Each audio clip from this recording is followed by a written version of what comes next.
Hey, it's Jody, Jody Taylor of SnackySays.com. Welcome back to my podcast. Today I'm talking about something a little different, or a lot different from what I usually talk about, which is persevering, trying different things, taking risks, going for it, all in. That's my usual vibe and jam.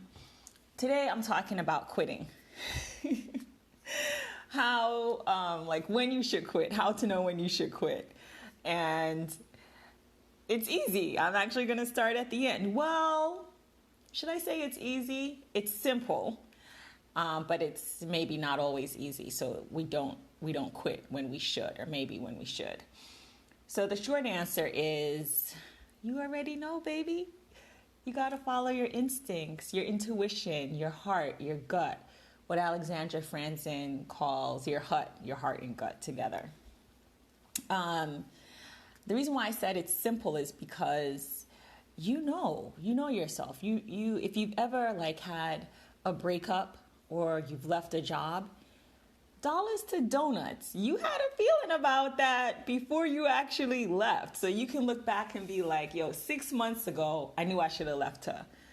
When I started that job, I knew I should have quit because it's not a good fit. It wasn't a good fit. And that was 2 years ago. So the time goes by and we snap and then we leave. The funny thing is, we already know. You already know. This doesn't feel right. This is not a good fit. This conversation is making me uncomfortable. And when I say quit, I'm talking about conversations, relationships, friendships, situations, jobs, the whole shebang. So, I just wanted to, I'm trying to think of the word, suggest, encourage, remind. I wanted to remind you to listen to your intuition. I've spoken before about me kind of venting to other folks. I don't think I've spoken about making decisions. And when it's time to make a decision, it's totally normal to ask your gang, the people you're closest with, the people you trust and admire. Maybe it's your parents or your siblings, your besties. That's normal. But ultimately, you have to make the decision and what's right and best for you, because it's your life, and that includes quitting. So how do you know when you should quit? Well, are you having physical reactions or symptoms that you never had before this situation that is possibly stressing you out or is just not right for you? Do you now have high blood pressure when you didn't have high blood pressure before you started dating that gorgeous woman? Are you now waking up with tension headaches? Have you lost your appetite? Are you eating more than usual? And what these things have in common is the start date of when this all started happening. You usually eat like a horse, or you usually just eat like a bird, but something is different. When did that start? Trace it back to the start, and that's probably the situation or person or dynamic that you need to leave. When there's a physical manifestation, are you anxious? Are you doing things you wouldn't usually do? Do you find that you're thinking a lot about the situation, on a loop in your head? This is not right. This is not right. This doesn't feel right. And when I say it's simple but not easy is maybe on paper, dude should be the right one for you. Family loves him. He's cute. He's smart. He's funny. Same values. On paper, it should work. But in your heart, your intuition is saying this isn't the guy for you. This isn't the person for you, right? Listen to that intuition. Why? Because in my experience, when I've had, and I'm not talking about I could go either way. I know in my heart of hearts, it's like a gong. It's like a bell in my head. I should not do this thing.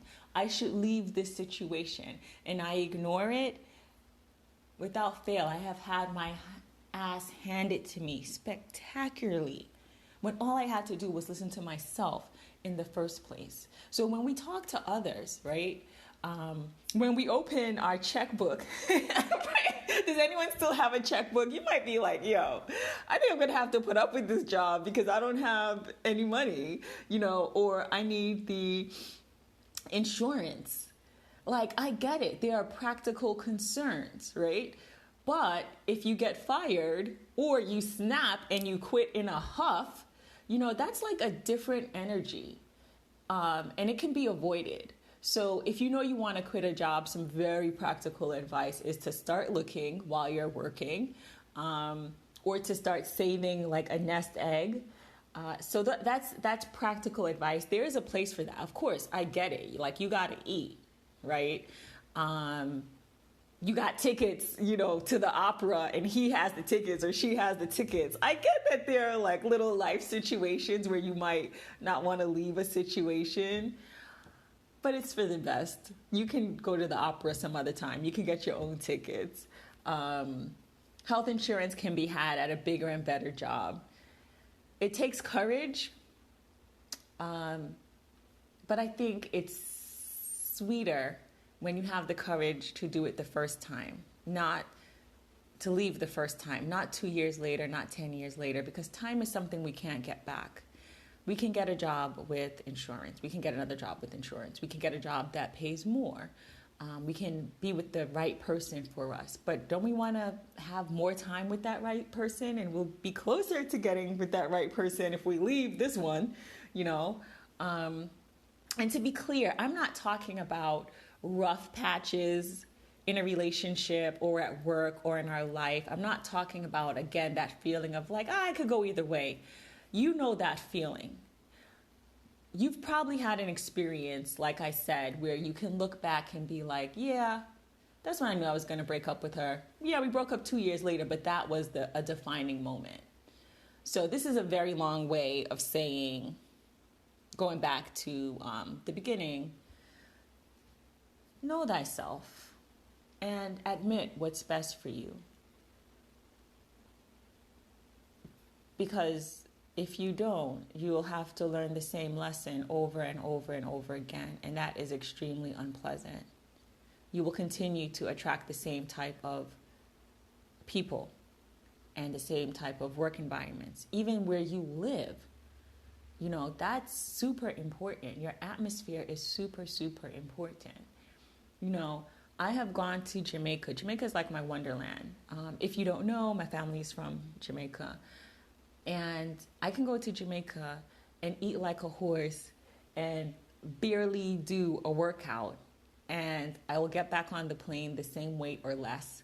Skin glowing, hair flowing, feeling good. There is something about the air, the sun, maybe it's my homeland energy that just simply invigorates me, right? But you can put me in another town and the opposite will happen. Like that. Oh, let me use my right hand. Like that. Just like that. And it's the same with people.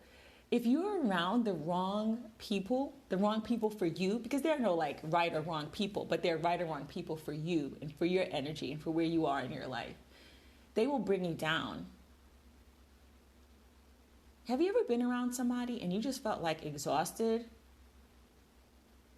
or angry or tired? You're like absorbing their energy, which is not where you are right now, but you're absorbing it. It's not good for your health. And think about somebody you've been around, like every time you see them, you light up and you're so excited to be around them. Like maybe they have a really calm energy or like a really bright, colorful energy. You know what I mean? Like we don't have to do anything. Like, but something to consider, something that I think a lot about, and I've had a lot of experience with is like, okay, know when to leave. Because if you don't know when to leave, you'll be put out. And that is a terrible feeling. Terrible, like, do you want to be broken up with 10 years from now, somebody that you've been wanting to break up with? Like leave on your terms. That's where I'm going with it. Okay, with this. So just to wrap up, All jokes aside, I've tried to keep it light and breezy. Follow your instincts the first time. You already know. You have that voice in your head. You know what to do. You can take care of yourself. So do that. And you can start by just practicing. Like if you wake up and you feel like having a bagel and you feel like you should have a fruit cup, but you want the bagel, eat the bagel. Like just practice doing what you feel like doing, listening to that voice inside. Now, I'm not saying eat 10 bagels. I know you know that's not what I'm saying. What I'm saying is do what you feel like doing and see where that takes you just by making little tweaks in your day, in your life, moment to moment, you know? Like when somebody says, hey, do you want to get some coffee, but you really don't? Say no, I don't. And again, it just goes back to, have you ever gotten into, I'm making this up, like you weren't even going to go out and somebody asked you to go out, you didn't feel like going out and you went and then you tripped and you sprained your ankle or something like that. All because you didn't just chill when you wanted to chill. Does that mean you'll never sprain your ankle or something bad won't happen? No. But it will be really cool to see what happens if you did everything you wanted to do, just starting with the little things. I think that would get you to a place. I feel like that would have gotten me to a place a lot earlier in my life of quitting when I should quit and leaving when I should leave, if I was always doing what I wanted, from the little things to the big things, to serve me. Because you just can't go wrong. Okay, now I'm really, really done. This is Jody Taylor of SnackySays.com. I hope that you listen to your intuition, your instincts, your gut, because I think you'll end up being happier and brighter for it. And let me know if you already live like that, or if you're trying it here and there, or if you have had a situation where you followed your instincts and you're better off for it. I bet you have stories like that. I bet some have come to mind while you were listening. Don't be afraid. And if you are afraid, do it anyway. Do it anyway. You won't regret it. Okay, really signing off. Thanks for listening. This is Jody Taylor of SnackySays.com. Take care.